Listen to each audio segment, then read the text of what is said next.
നമസ്കാരം. മനോബല ചാനലിൻ്റെ ഹൃദ്യമായ സ്വാഗതം. ഞാൻ മനോഹർ.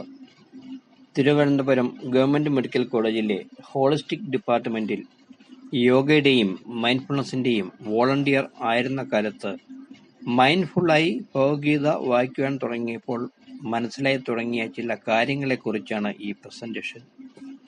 ഇത് കേൾക്കും മുമ്പ് മോഡേൺ മൈൻഡ്ഫുൾനെസ്സിനെക്കുറിച്ചും ഭഗവത്ഗീതയെക്കുറിച്ചും ഒരു മിനിമം അറിവ് ആർജിക്കുന്നത് നല്ലതായിരിക്കും.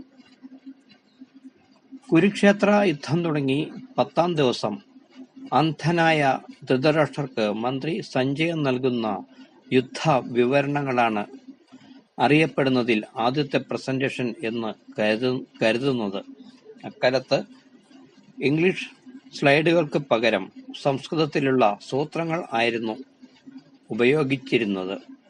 സ്വാഭാവികമായും മനസ്സായിരുന്നു തിരശ്ശീല അഥവാ സ്ക്രീൻ. തലച്ചോറിനെ ഒരു കമ്പ്യൂട്ടറിന്റെ ഹാർഡ്വെയർ ആയി കണക്കാക്കിയാൽ മനസ്സിന്റെ ഫങ്ഷൻസ് ആകുന്നു അതിന്റെ സോഫ്റ്റ്വെയർ.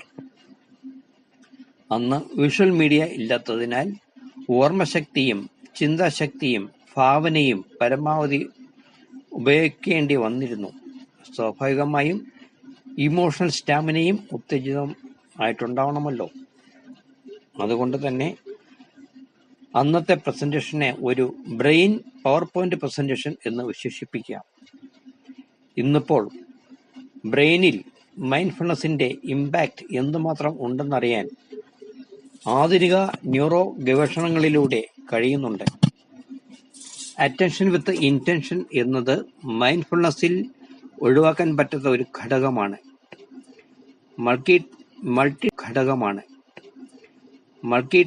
മൾട്ടി ടാസ്കിങ്ങിന്റെയും തിരക്ക് പിടിച്ചതുമായ ഈ കാലഘട്ടത്തിൽ അറ്റൻഷൻ വിത്ത് ഇന്റൻഷൻ എന്ന തത്വത്തിൽ അധിഷ്ഠിതമായി മൈൻഡ്ഫുൾനെസ് പ്രാക്ടീസ് ചെയ്യാൻ ആധുനിക മനുഷ്യന് സമയം വളരെ പരിമിതമാണ്. കുറച്ചു സമയം വീതം ചെയ്താലും കൺസിസ്റ്റൻസി ഉണ്ടെങ്കിൽ തീർച്ചയായും ഒരു സഞ്ചിത ഫലം അഥവാ കുമുലേറ്റീവ് എഫക്റ്റ് കൈവരിക്കാം.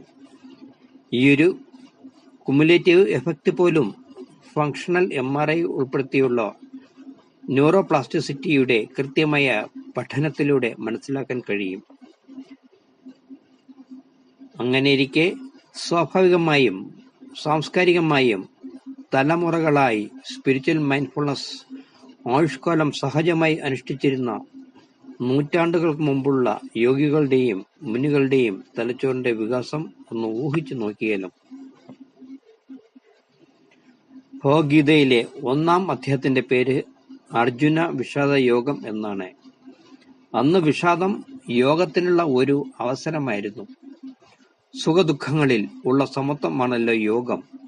അതിനാലാണ് അർജുന വിഷാദ യോഗം എന്ന് തന്നെ പറയുന്നത്. ഇന്ന് വിഷാദത്തെ ഒരു രോഗമായിട്ടാണ് കണക്കാക്കുന്നത്. വിഷാദം ഉള്ളപ്പോഴാണല്ലോ കൗൺസിലിംഗ് വേണ്ടി വരിക, മറിച്ച് സന്തോഷം ഉള്ളപ്പോൾ അല്ലല്ലോ. നൂറ്റാണ്ടുകൾക്ക് മുമ്പ് മതങ്ങൾക്കും ദേശങ്ങൾക്കും അതീതമായി ഒരു മനുഷ്യനെ അവന്റെ നിസ്സഹായ അവസ്ഥയിൽ നൽകപ്പെട്ട ഉത്തേജിപ്പിക്കുന്നതും പ്രായോഗികവുമായ കൗൺസിലിംഗ് എന്ന നിലയിൽ ശ്രദ്ധിക്കുകയാണെങ്കിൽ ആധുനിക മാനസിക ആരോഗ്യ സംരക്ഷണ മേഖലകളിൽ ഭഗവത്ഗീതയുടെ പ്രസക്തി കാലങ്ങൾ കഴിയുന്തോറും വർദ്ധിച്ചു വരും. ആർഷഭാരത സംസ്കാരത്തിൽ തലച്ചോറിന്റെ സമഗ്ര വികസനത്തിനും മനസ്സിന്റെ ആരോഗ്യം വർദ്ധിപ്പിക്കുന്നതിനും സ്ട്രെസ് മാനേജ് ചെയ്യുന്നതിനുമായി നിരവധി അഭ്യാസങ്ങൾ നിലവിൽ ഉണ്ടായിരുന്നു. ഇന്ന് മോഡേൺ സയൻസ് ഇവയിൽ പലതിന്റെയും ഫലക്ഷമത ഗവേഷണങ്ങളിലൂടെ ഉറപ്പുവരുത്തിയിട്ടുണ്ട്. അമേരിക്ക പോലുള്ള വികസിത രാഷ്ട്രങ്ങളിൽ മോഡേൺ മെഡിസിനിൽ സപ്പോർട്ടിംഗ് തെറാപ്പി എന്ന നിലയിൽ ഉപയോഗപ്പെടുത്തി വരുന്ന ഇവയിൽ ഏറ്റവും അധികം ഗവേഷണങ്ങൾക്ക് വിധേയമാക്കപ്പെട്ടതും ഫങ്ഷണൽ MRI ഉൾപ്പെടുത്തിയുള്ള ബ്രെയിൻ സ്റ്റഡികൾ നടന്നു കഴിഞ്ഞതും നടന്നുകൊണ്ടിരിക്കുന്നതുമായ ഒരു കൺസെപ്റ്റ് ആകുന്നു മൈൻഡ്ഫുൾനെസ്. മൈൻഡ്ഫുൾനെസ് എന്നാൽ ശ്രദ്ധാപൂർണത എന്നർത്ഥം. ഈ പേരിൽ അല്ലെങ്കിലും യോഗാഭ്യാസങ്ങളുടെ തുടക്കത്തിൽ തന്നെ ശീലിച്ചു തുടങ്ങുന്ന മൈൻഡ്ഫുൾനെസ്സിനെ കുറിച്ച് ഭഗവത്ഗീതയിൽ ഉടനീളം സമഗ്രമായി പരാമർശിക്കുന്നുണ്ട്. 1979 മോളിക്കുലർ ബയോളജിസ്റ്റ് ആയ American professor doctor Jon Kabat Zinn MBSR അഥവാ mindfulness based stress reduction program ഈ പേരിൽ തുടങ്ങിവെച്ചു.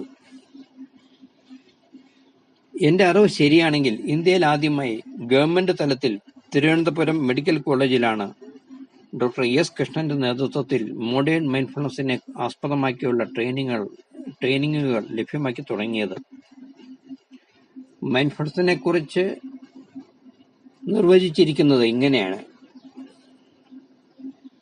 Mindfulness means paying attention in a particular way, on purpose, in the present moment, non-judgmentally. അതായത് ഈ നിമിഷത്തിൽ മുൻവിധികളില്ലാതെ ലക്ഷ്യബോധത്തോടെ പ്രത്യേക രീതിയിൽ അറ്റൻഡ് ചെയ്യുക അഥവാ മൈൻഡ് ചെയ്യുക. ഇതാണ് മോഡേൺ മൈൻഡ്ഫുൾനെസ്.